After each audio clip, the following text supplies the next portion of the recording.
Come back! I'm really disappointed. Alright, let's do this! Welcome back to my channel, guys. I'm Serena for those of you that are new here, and today we're doing another Pretty Little Lies video essay all about Aria Montgomery, one of the most fascinating characters in the whole show in my opinion. Let's talk about her backstory. Aria used to partake in Allison's bullying when they were younger, but then when Allison went missing, Aria went to Iceland. When Aria returns from Iceland, that's when the A texts really start coming in, and Aria really is framed as the main character through seasons 1 and 2, I'd say. They just really invest in her. Like, her romance has the most screen time out of any of the other romances, and she does the shush in the beginning, in the intro. The action only kicks off after she arrives back. She gets the first A text, she gets the first Allison flashback. So the show overall has a very Aria-centered narrative, and a lot of the events seem to follow her, but then that changes later on in the show. So Aria is described a lot as being the compassionate one and the one who feels everything, but does she actually live up to that title? Lucy Hale, who plays her, said her weaknesses might be just the way that she's written, but sometimes she can be a little negative. A lot of the other girls play the devil's advocate or are naturally more optimistic. Sometimes I get a little frustrated because I feel Aria takes the negative route, which I don't necessarily like. I don't know if you saw a video I did a while ago, I'll link it in the description, but it was all about Aria and Allison as AD and why Aria should have been a villain and all the signs, all the clues. That's a whole rabbit hole that I don't have time to get into today.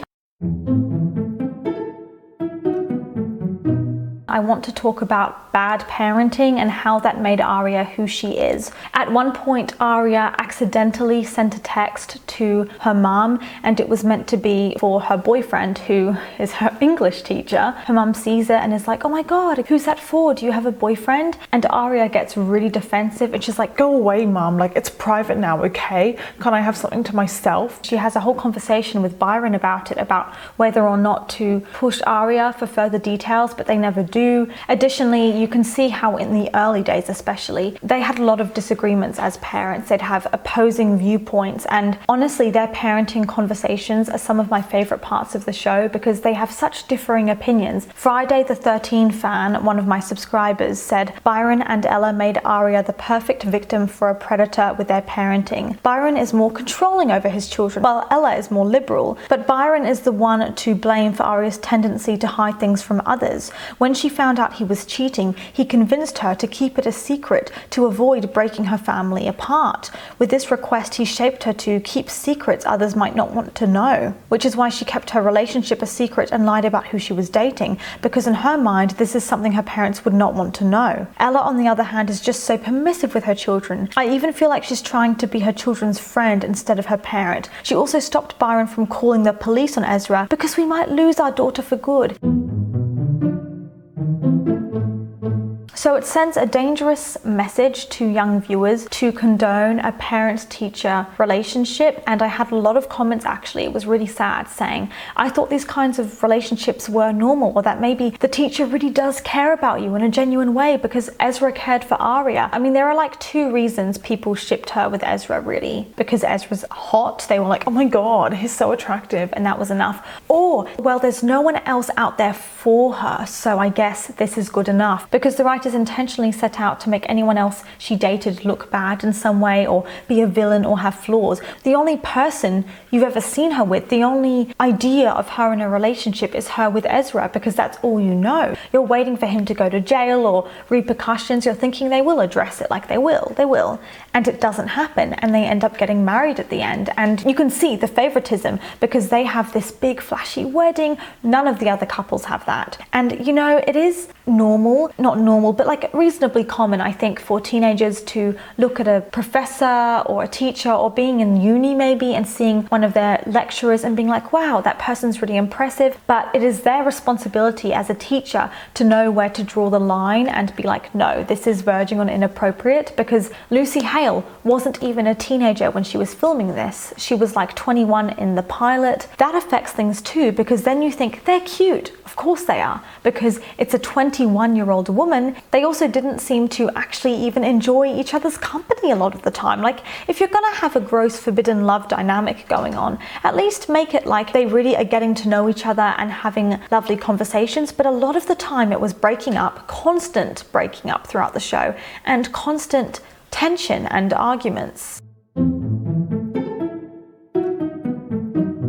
I'm excited. I've been so excited for this video, dude. Like, oh my god, I love doing deep dives. So in season 1, she meets Ezra in a bar. Very odd. What was she doing in a bar? But when they see each other at school and she realizes he's her teacher, she's holding so hard onto that relationship, and they're speaking to each other like they've known each other for about 10 years and they've been dating for a long time. There's this sense of urgency they both have, like, oh my god, we have to make this work, when in fact they barely know each other. So the incentive for her to be this committed to making it work despite the odds, and we've just got to push through because I know we're meant to be, was weird. It's not that deep. You were in a crusty bathroom. It's not the height of romance. I don't understand why they were so obsessed with each other so early on, and they don't even spend a lot of time getting to know each other. The writers push they are meant to be together. They are a couple now. They like each other.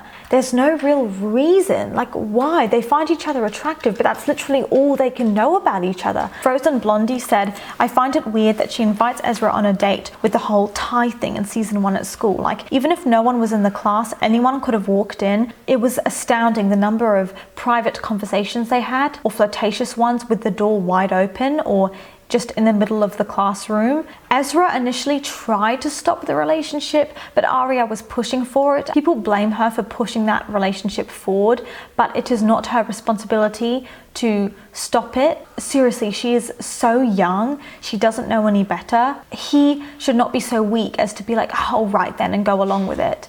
And also, to be fair, she wanted to transfer out of his class, and he was like, oh, do you have to? Reluctant.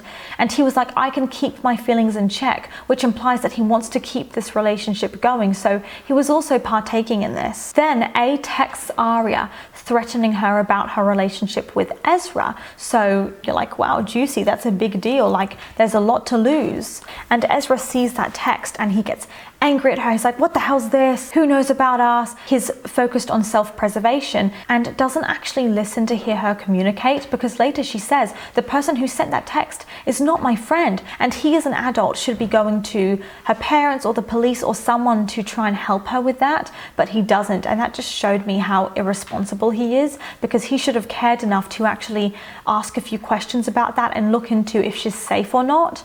You know what's so weird too is Aria knows that, like, she'll be blackmailed about this relationship, but she doesn't try to stop the relationship. So she's giving A loads of stuff to blackmail her with. Why would you do that? You can move on. There are other people, other fish in the sea. No one really talks about this, but it's extremely irresponsible how, like at Alison's funeral and when he picks her up after the cinema and at Camp Mona, how he thinks he can grab her and kiss her and stuff, and that she won't get invested and want it to be more. You can't keep playing with her like this, dude, and deciding, oh no, actually it's not going to work. He should know, if I go and kiss her one more time, she's going to start thinking about me more. It's going to start getting serious, because he just seemed to do it willy-nilly whenever he wanted to on his terms. Aria tells her friends about her and Ezra's relationship, and they completely underreact. It's actually disturbing how muted their reactions are. And actually later, Spencer and the other girls are teasing her like, ooh, oh, I think it's kind of hot, like your hot English teacher, making jokes about it as if it's funny, which it's not. And they don't even ask her questions like, what did he do to you? Did he manipulate you? How did this happen? Is he doing this with other girls in the class? Like, and they don't seem that bothered. They just seem mildly disappointed, like, oh, Aria, come on now. And that's it. They move on really fast. And in the early stages, Spencer says that she's really worried about Hannah dating Caleb just because he seems dark or something, some pathetic reason, but she's worried apparently. And the girls make such a big deal out of Toby having a connection with Emily, like, oh my god, he's dangerous, even though he's clearly not and clearly a sweet kid. They don't express any of the same level of concern over Aria and Ezra as a couple. Aria Aria is set up on a double date with Noel, a boy she used to have a crush on. The writers made Noel into such a douchebag, such a nasty guy, clearly because they saw him and realized, oh my god, he's attractive, he's sweet, he's nice, he's too nice, like we need to make him gross because he's too good a guy and he looks better than Ezra, so let's make him really horrible. He or Jason or Holden or anyone honestly could have been perfect for her. The show wasn't going to let that happen, and her interactions with Noel are so short-lived. The limited amount of screen time they have together is shocking. It's shocking how uncomfortable the creators were with letting her explore something with someone who wasn't Ezra. It's like they were almost not enjoying it. Like, oh, does she really have to? Oh God, I just wanted to go back to Ezra. Caitlin said, I hate how the writers made Noel such a bad guy for being against a very inappropriate relationship. And it was somehow supposed to be a relief, like phew, when A quickly set Noel up with the exam results in his locker to shut him up.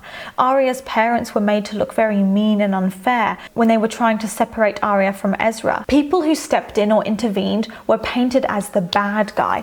Ezra would get so jealous and insecure if he saw Aria talking to Sean, Jason, Jake, Noel, anyone. He would just get so possessive and stressed about it, which I thought was weird because he should want her to go and explore something with someone her own age. The relationship would always start or end on his terms. When she's pushing for something, he's like, nah, we're gonna break up, like this isn't gonna work, I'm sorry.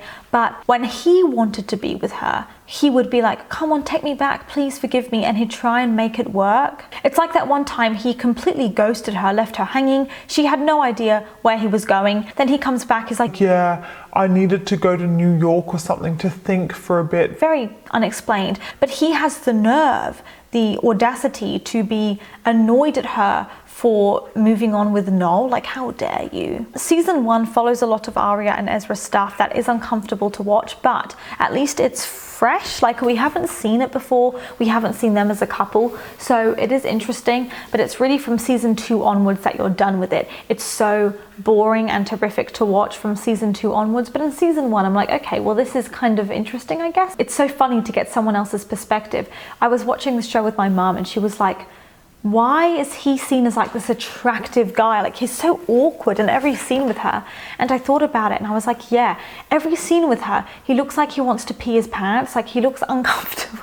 He looks uncomfortable and he's holding his jaw really tight, doing these darty eye movements, kind of disgusted with himself, but it comes across. A is blackmailing Aria with her Ezra relationship and with her dad cheating. But none of this stuff, this dirt, even involves you. None of it is your fault. None of it is stuff you should feel guilty about or something you did in the past. It's stuff other people have done. Like her relationship with Ezra, if he's going to go to jail, fine, that's on him. And then with the parents, it's like, but your mum's going to find out anyway, and their relationship isn't good anyway. And a pattern throughout the series, I talked about it in my PLL finale, Who Should Have Been AD video, so I'm not going to go into too much detail, but there is a pattern throughout the show of A being way less harsh on Aria. I just wanted to elaborate on what I mean by that. Sarah Jones said the writers cared too much about her. Aria was never held accountable for her actions that deserved it, while the other girls were harassed for things that were reasonable.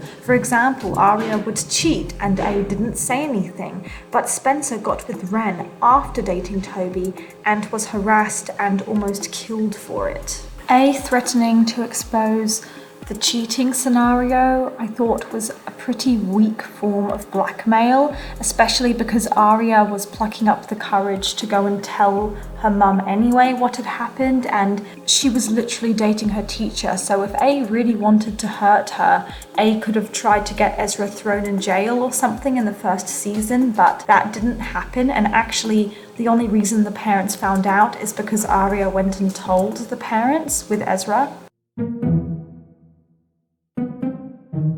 So in season 2, the relationship with Aria and Ezra is so boring. The buzz is gone. If there was a little bit of a spark, it's gone. It's repetitive. Their conversations are dead. No chemistry. It's really bad. Aria finds out about an ex-fiance of his called Jackie, which is a little odd. He hadn't mentioned Jackie before. Like, that's a big deal, being engaged before. So not really communicating with her again. And I was under the impression they'd talked about it or said what needed to be said.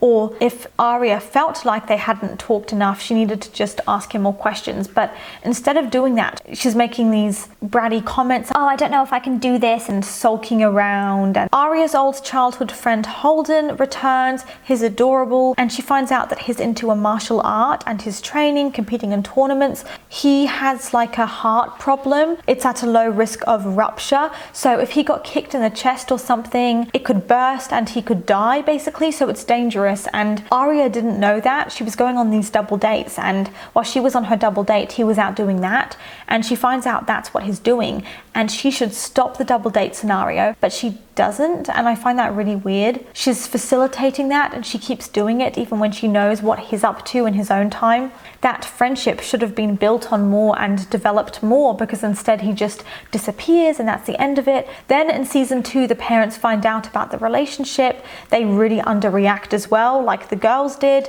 Rather than targeting him and being like, we need to get our daughter safe, they're more focused on controlling what Aria's wearing. Like, oh, that's not appropriate for school, who she's texting, and oh, you need to stop seeing your friends. The friends are not the problem here. Aria and Jason start bonding in season 2. They could have been great together. The actors had chemistry. Oh yeah, she cheats on every guy she's with. I'm not joking. Everyone. She cheats on all of them. And does A blackmail her with that? No. She kisses Ezra's brother. No consequences of that. Kills Shana. No consequences for that. There were multiple scenes with the girls trying to frame Jason as being a bad guy, or people being creeped out by him. Again, it's the show writers trying to be like, see, this is why Ezra's better, because Jason has this creepy side. They're trying to not make him good enough for Aria. Like, oh no, he's not actually that good, okay? And season 3, I would have liked more Aria and Mona scenes. Aria is seeing Ezra again in season 3. And then at some point she goes to Byron and she's like, Dad, Ezra's having a hard time financially. He needs a job. He wants to do teaching. Can you help him, please? The fact that she thinks her dad would even consider helping shows how mild the parents' response was to finding out about it. Like, the fact that they're suddenly being all reasonably supportive and tolerant of it is unbelievable, honestly. And I think Byron helps Ezra as well, which makes it worse, and with teaching specifically, which is crazy because Ezra should not be allowed to teach. It makes me laugh whenever Ezra's like, oh, I wish I could teach again. I was really good at it. It's like, no, you weren't. You know, Ezra got a girl pregnant and his mum paid the girl off to go away. There was something she didn't tell him, because I remember him being really mad at her in season 3. Like, why didn't you tell me this? So secret keeping, immature. I think she didn't tell him because she was worried it would affect their relationship. So selfish again, but also shows she's not ready to be in a relationship with him because he's got all this baggage and maturity that she's just not ready for. She's out of her depth. She's like, a stepmom, I can't do this because she's too young. It's too much responsibility for her. And it sucks that the kid doesn't end up being Ezra's kid. Such a waste of time, because I would have liked to see her navigating life as a stepmom, you know, looking after him. And I think they totally should have done that, dude. Oh my God, because that would have been the perfect chance for her to realize, I can't do this anymore. Having to get him his sandwich every day and try and get to know him like I'm his second mum and take him out on day trips with Ezra like we're this family. I'm too young. That's what I would have loved to see. Her realizing Ezra is not good for me. Like, he's putting too much responsibility on me. He's almost aging me, putting me into this overly matured position I'm not ready for, and I'm growing up too fast. But instead, that doesn't happen. And I really loved seeing Aria talking to Ezra's family. The brother too, I thought was really sweet. Spencer has a breakdown and is taken to Radley. Melissa and the principal tell them that Spencer hasn't been home. They're going to call the police. So they're like, oh my God, it's after school. You know, the girls are probably out looking for Spencer because that's what they'd implied they do. You know, Aria went looking for Spencer just at the bookshop, which is like, okay, well, anywhere else, like, that's not enough, Aria, your friend's missing.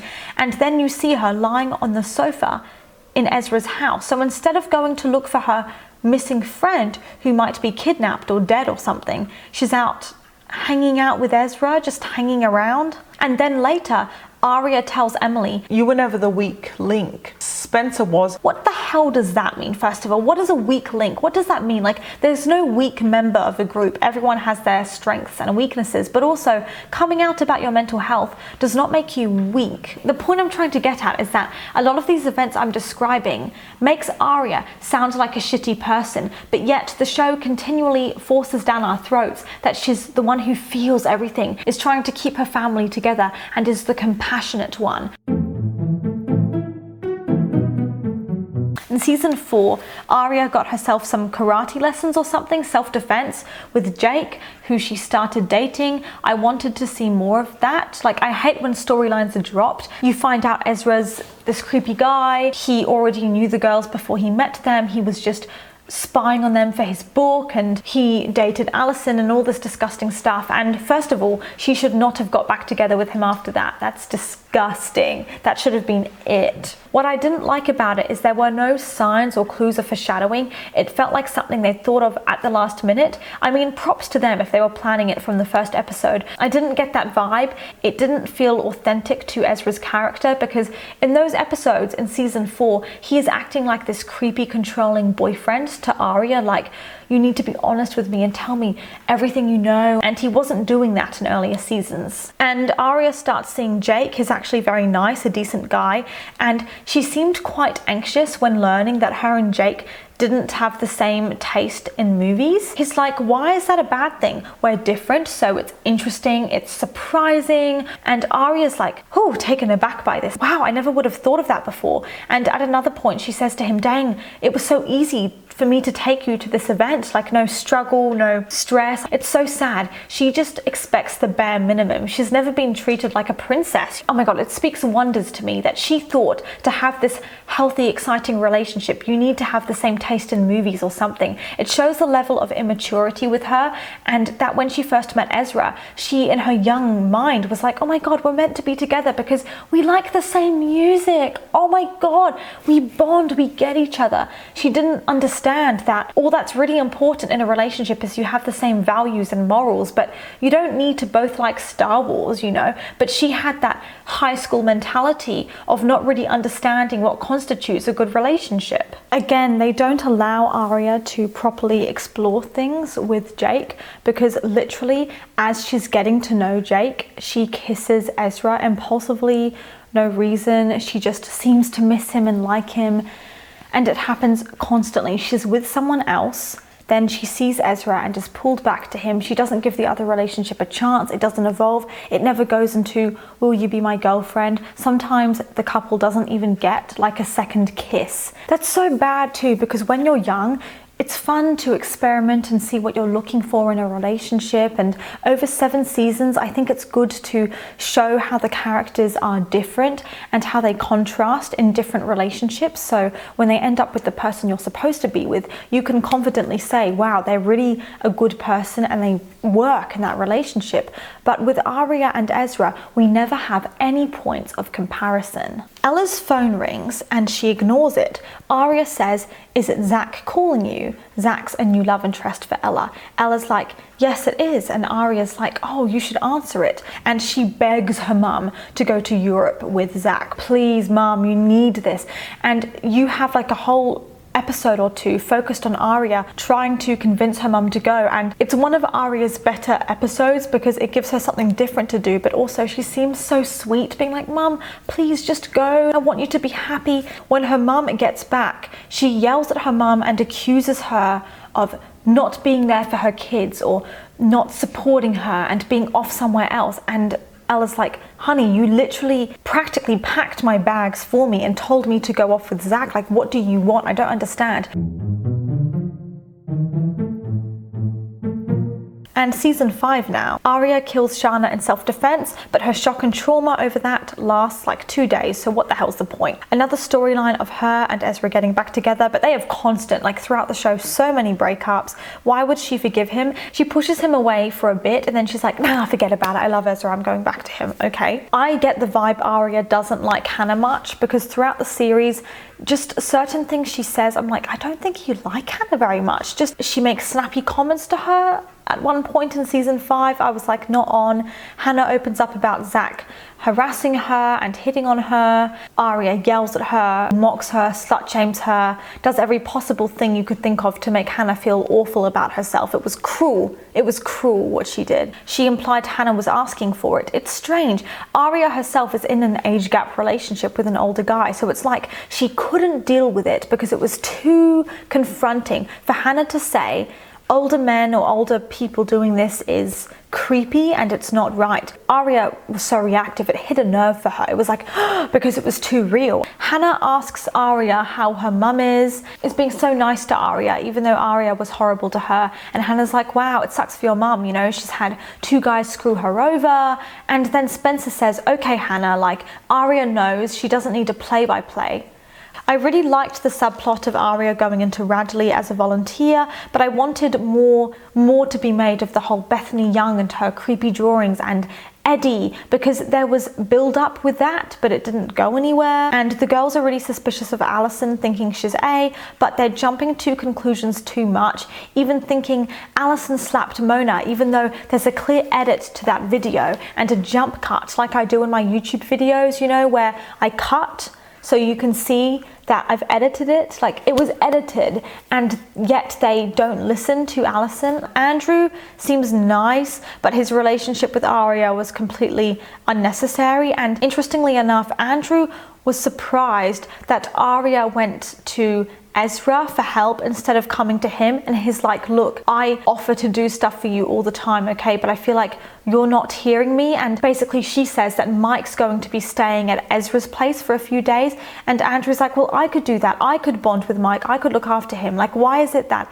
you're getting Ezra to do that? And it just reminded me of how unhealthy and almost codependent her relationship with Ezra is, because the writers and her aren't letting anyone else in. She's talking to Mike a lot in season 5 about the court case and his involvement with Mona, which I find really interesting.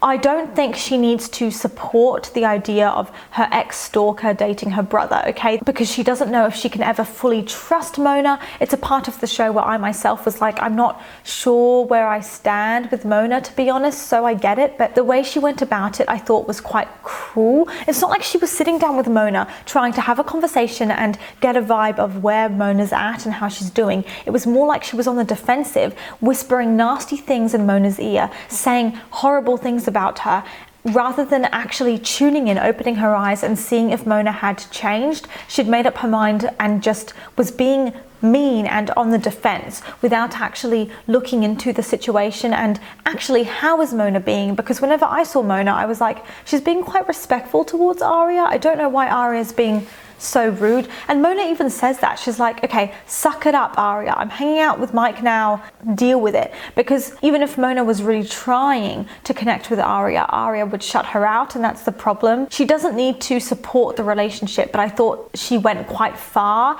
And also, it seems a bit hypocritical of her to be angry at him for not listening to her advice and not listening to what she had to say about Mona, because whenever anyone brings up Ezra countless times and how dodgy he is, Aria does not hear it. She's like, nah, please stop judging me. No, go away. And season 6, they have the trauma of the dollhouse, and Aria is saying that Andrew was the one who kidnapped them. Luckily, it's blatant that she's lying and people don't believe her, but imagine if they did. She could have sent Andrew to prison or something. Like, what the hell was up with that? He was so nice to her. Aria spends time getting to know a completely irrelevant character called Clark, and you find out he's an undercover cop, and I wouldn't have minded that if he was relevant in later seasons and she was contacting him like, Clark, can you help me with this? And he was seen a lot, but because he's not and he disappears and isn't relevant, it really makes those interactions seem pointless. And again, another guy she completely eliminates from the possibility of dating them. After the time jump, I like Aria's storylines. They're fresh, they're fun, they're interesting, and Allison is trying to convince the girls so hard to support Charlotte, who stalked them and harassed them and kidnapped them and tortured them.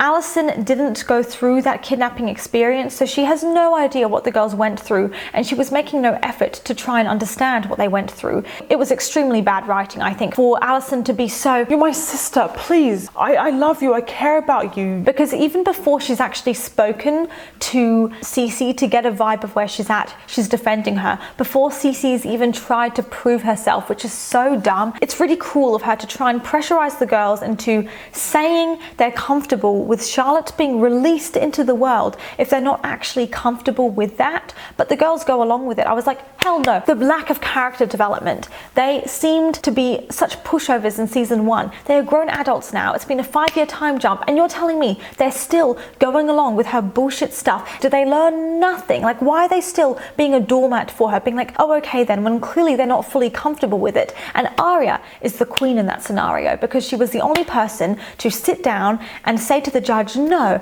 I would not feel comfortable if Charlotte was released. She tortured me. And it's so dumb too, because Spencer even says later, oh, I thought it wouldn't matter what we said to the judge because surely they'll never let Charlotte out. And Spencer's meant to be the smart one. Aria and Ezra were suspicious on the night that Charlotte died, particularly Ezra, which is a really cool storyline. It's a bit disappointing to have her writing a book with Ezra. Her whole life and her whole identity has been Ezra. She and him are basically the same person because they come in a package deal, you know? And at Aria's wedding rehearsal dinner and at Hannah's bridal shower, Aria again is being unnecessarily standoffish and rude about Mona, like, oh, what's she doing here? I understand not being besties with her or not sure if you can trust her, but literally anytime Mona walked into the room and said hello, Aria was like, what's she doing here? Season 7. Obviously not a great season because of the filler episodes. Even in season 7, Hannah's been kidnapped or something. Aria should be stressed out of her brain. Correct me if I'm wrong, but I'm like 90% sure around that time Aria had a conversation with Ezra about like, where is our relationship headed? Where do we stand? Like, what's our label? That's what she's thinking about. Liam dumped Aria. Just to be clear, I don't know if it was a breakup, but he was mad at her, and ironically, it's Ezra that made him mad at her, which just highlights how Ezra gets in the way of everything. But then Aria feels bad and wants to hold on to him. Basically, Aria seems committed to getting Liam to take her back and be with her. An episode or two later, she's ditching Liam, her boyfriend, to be with Ezra again. So it's like, what is the point of you telling him that if you know you're going to end things with him? I didn't like Liam. He had no chemistry with Aria. But then basically that changed when I saw how he was handling the relationship with Aria and Ezra and calling out how gross it was. I really respected that, and I thought that was really cool. And it's really sad because Aria was doing all of these mental aerobics trying to justify why she dated Ezra in high school. A huge issue with the writing here is I have no idea who I'm supposed to be siding with. Am I meant to be siding with Liam? Because I think the writers wanted us to side with Aria, I'd assume. But Liam was right in that situation. It was kind of cool. Aria goes into Dr. Rollins' house and is taking photos of different bottles and looking around, and she does that a lot in season 6 and 7. It's really cool, like going into people's hotel rooms or their houses, which sounds bad, but it was just entertaining. And then we have the Nicole storyline, Ezra's ex-girlfriend who was kidnapped or disappeared and was missing for like 3 years, and rather than Aria sympathizing, all Aria's thinking about, again selfish, is how will this affect my relationship with Ezra? How will this impact me? Not caring about Nicole's well-being. Also, I wanted Aria to have actual conversations and interactions with Nicole, but instead a lot of it is just in Aria's head, her theorizing about stuff and moping around rather than talking to Nicole. Ezra's novels are really popular. He based them off Nicole's disappearance, so capitalizing and profiting off Nicole's trauma, and Nicole was actually really upset that Ezra had written a book about her. So he knew that his ex-girlfriend was going through trauma or had been kidnapped, and he saw it as a business opportunity. When she came back, he abandoned her when she needed him the most, really, to just even be a friend so he could go and marry Aria, and it was just a bit scummy, you know, like, you know, she's shipped off somewhere to get counseling or rehab, and of course Ezra can move on and date people like Aria. He doesn't need to hover around waiting for Nicole to come back. But what made it weird is I didn't get the impression he'd be a friend to Nicole or checking in on her while she was doing rehab and visiting her. It was like he'd just move on. In season 7, Aria joins the A-team to protect Ezra. The stuff she did to the nursery was disgusting. It was really dodgy, no reason again. The girls were very angry at her initially. I swear, didn't Spencer do something for A and kidnap Malcolm or take Malcolm away for a bit because he was missing and they said Spencer had taken him? Like, and the reason I find that so weird is because I swear there were no repercussions for it. People just skimmed over it really fast.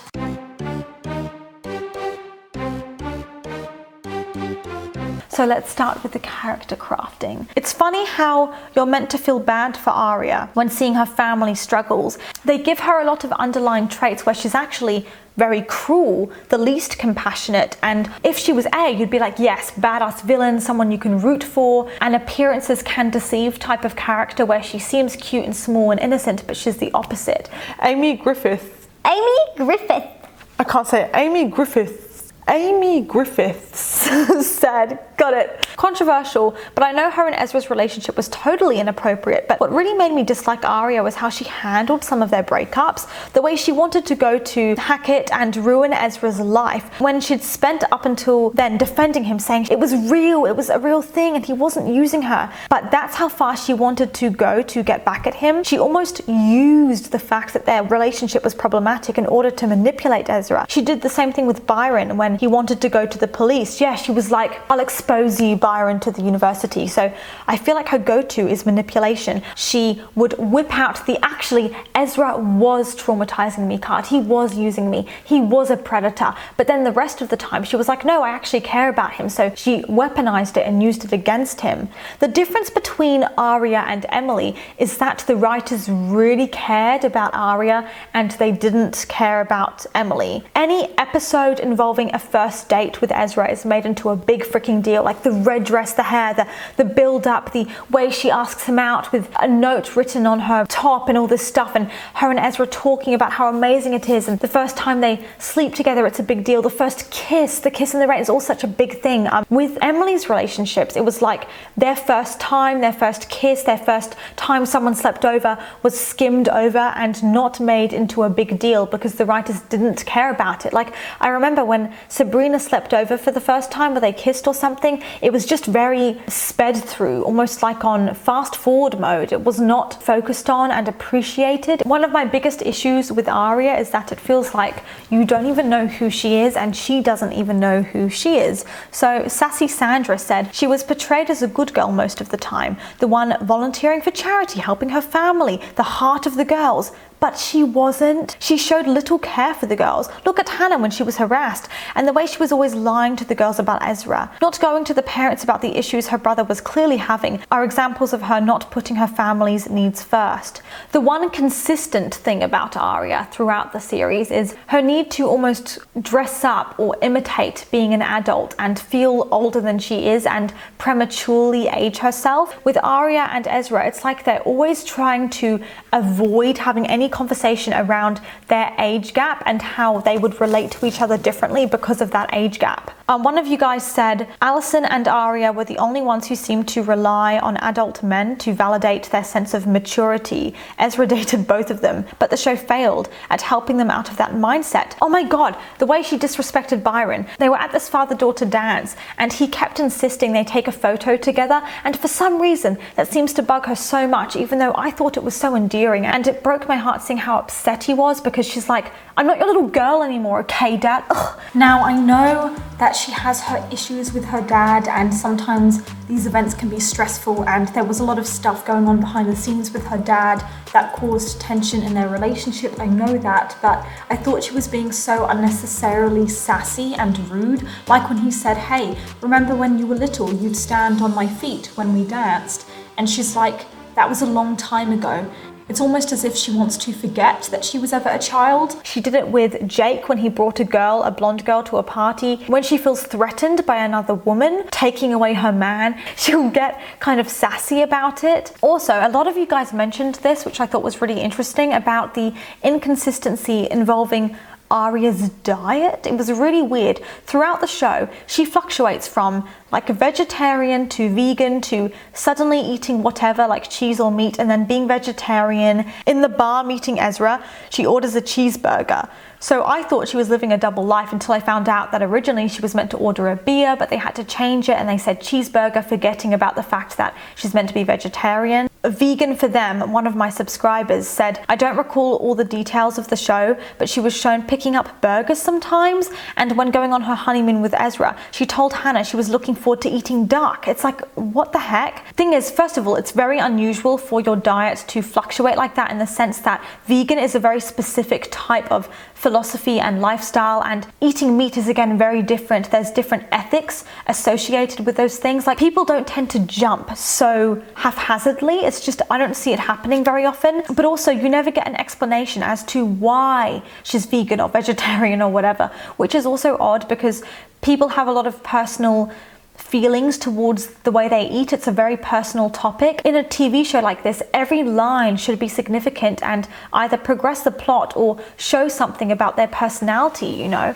But with Aria, I had no idea what her ethics or morals were around eating meat or being vegan. Like, it was just not explained properly. And at one point, Jake says to her, I want to take you out for a steakhouse. And she's like, I don't eat meat ever. And she seems very set in that belief, but she doesn't explain why. And like, there are so many reasons as well as to why you might not want to eat meat, or you might want to be a vegan, right? Like, for me, I love animals, and it upset me too much to hear about how the male chicks are chopped up and put in these macerators or something. It's like they're literally minced because they're not seen as relevant or needed. They only need the female chicks, and hearing that just upset me too much. In season 2, Ezra suggests a French vegan restaurant which opened up, so she's vegan now suddenly in season 2. And in season 3, he says, I never would have said this prior to meeting you, but I've actually been craving vegan takeout. All that happens is the audience is left not understanding what's going on or why those lines are being included, and people thought it was relevant too. Like,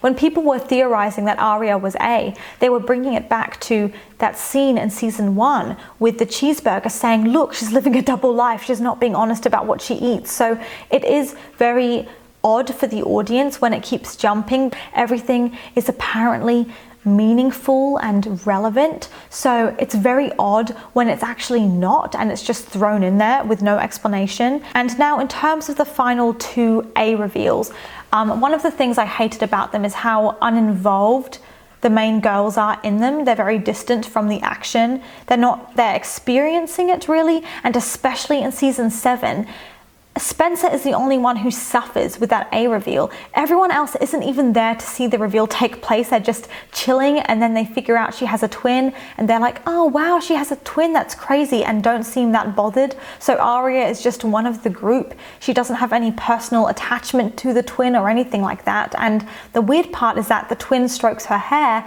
and says, I think we're going to be the closest of all. Not explained why. Why would she say that? Why? You can't just do that. Pop in a huge question like that for the viewers in the final episode of the show. That's such bad writing, and it leaves everyone frantically trying to uncover clues and understand this. And I think it's possible that in the original finale, Aria was supposed to play a big role and they changed it, so they're kind of paying tribute to that, about the fact she was meant to be more involved. Or maybe Aria was meant to have a twin originally, so that was paying tribute to the fact that her twin obviously would have been close to Aria. I don't know, it's absolutely bizarre. And in the last episodes, why did they write in that she wouldn't be able to have kids? There was never a theme in the earlier seasons of Aria thinking about wanting to have kids and being devastated when she can't. I didn't know how much she would care about that because I didn't know what her relationship with that idea was. And like in season 3, it's not like when she saw Malcolm, she was like, oh my god, I've always wanted kids, and was making an extra effort to bond with him and being really motherly. No, she didn't seem that invested in him. So why are we meant to care now in like the final episode that she can't have kids? Because that was never a theme in the earlier seasons. Christina said, one thing I like is the whole Sparia friendship. It wasn't that developed though. If the writers had put effort into it, I think it would have been the best duo. The writers thought that too, because in the final episode, Alex Drake seems to have a certain inclination and favoritism for Aria. You know, what's interesting is Emily also had very relationship-oriented storylines. There wasn't any effort or creativity put into those scenes, gestures, to try and seem inclusive for the LGBTQ plus communities, whereas with Aria and Ezra, at least the writers cared about them, I guess. But why? Aria is full of contradictions. She's one big mystery. I would have loved To have been a fly on the wall in the writer's room, to watch them talk about Aria's character and then changing it, because I bet the conversations were the most interesting things. It's like they were planning something big with her and never went through with it. Troian Bellisario was upset with how the show was handling and discussing mental health and mental illness, and she had a personal connection to the topic, so she sat down with the showrunners and talked to them about it, like, this needs to change, this is not good enough. So a viewer DM'd me about this actually, that maybe the writers were thinking of Aria being big A and using her as someone with dissociative identity disorder,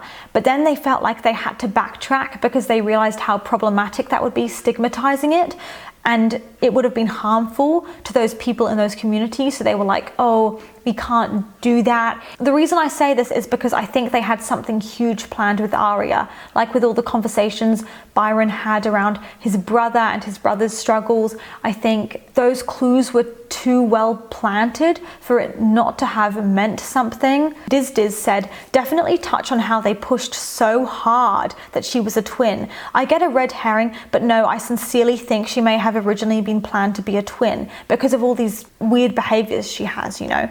I truly think one of the biggest problems with this show was that Marlene read fan theories online while writing the show. Aria is the definition of wasted potential, could have been more iconic but wasn't, and I like her character, but she disappoints me, to be honest, because she could have been so much better. She reminds me of Emily from Emily in Paris. Like, we're told how nice she is, but she's not actually likable. So yeah, stay tuned for my upcoming Hannah and Spencer character analysis videos. I'm so freaking excited. Like, these videos bring me so much joy. I think it's so much fun to talk about it and theorize, and your guys' comments are amazing. Reading your comments is amazing. Like, you're so smart and you make me smarter. You should honestly be writers, all of you, because you're so perceptive. I'll link my PLL playlist in the description so you can see my videos about that and binge watch them. I've got so many on the topic, and I will see you for another video soon. Mwah.